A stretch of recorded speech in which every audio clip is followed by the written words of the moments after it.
CNN projection: Trump critic Mark Sanford will not finish first in South Carolina GOP primary. Washington, CNN representative Mark Sanford, a South Carolina Republican who's a critic of President Donald Trump, will not finish first in his primary, CNN projects. He trails his conservative challenger, State Representative Katie Arrington, who Trump endorsed hours before the polls closed Tuesday.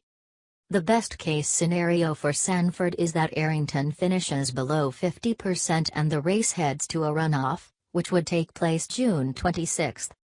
Either way, the outcome, which national Republicans working on House races said as recently as Tuesday morning they did not anticipate, is another sign that GOP primary voters are rejecting lawmakers who break with Trump. Last week in Alabama, GOP Representative Martha Roby, who had called on Trump to exit the 2016 race after the Access Hollywood tape became public, was held under 50% in her primary and forced into a runoff. Trump attacked Sanford in a tweet hours before polls closed in South Carolina by invoking the congressman's 2009 extramarital affair. "Mark Sanford has been very unhelpful to me in my campaign to MAGA," Trump tweeted. "He is Mia and nothing but trouble. He is better off in Argentina. I fully endorse Katie Arrington for Congress in SC, a state I love. She is tough on crime and will continue our fight to lower taxes. Vote Katie." The race between Sanford and Arrington provides the latest test of how willing Republican voters are to stomach congressional criticism of Trump. The race is perhaps the most closely watched matchup in Tuesday's slate of primaries, which includes Virginia, Nevada and North Dakota choosing their Senate candidates and Maine for the first time trying, and voting on whether to keep, a new voting system in which voters rank their preferences, rather than only selecting one. Corey Stewart, the bombastic conservative who built his public image on championing Confederate symbols, will win the Republican Senate nomination in Virginia, CNN projects. Stewart, a member of the Prince William County Board of Supervisors, defeated State House member Nick Freitas and Minister E.W. Jackson in Tuesday's primary. He will face Democratic Senator Tim Kaine, the party's 2016 vice presidential nominee and a heavy favorite for re-election, in November's midterm election. Tuesday's House races. CNN has also projected the primary winners in 3 House races where Democrats are hoping to unseat Republicans in the fall. In Virginia's 2nd Congressional District, Democrat and veteran Elaine Luria will face incumbent Republican Representative Scott Taylor, also a veteran. Taylor, who has been critical of Trump in the past, overcame a primary challenge to win the nomination. Democrat Abigail Spanberger, a former CIA operative, won her primary in Virginia's 7th Congressional District to face incumbent Representative David Bratt in the fall.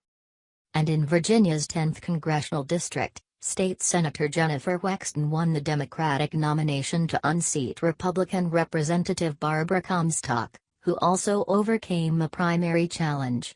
Comstock is seen as one of the most vulnerable Republican members of Congress in November. In South Carolina, Archie Parnell won the Democratic primary in the 5th District despite admitting to domestic abuse in the 1970s.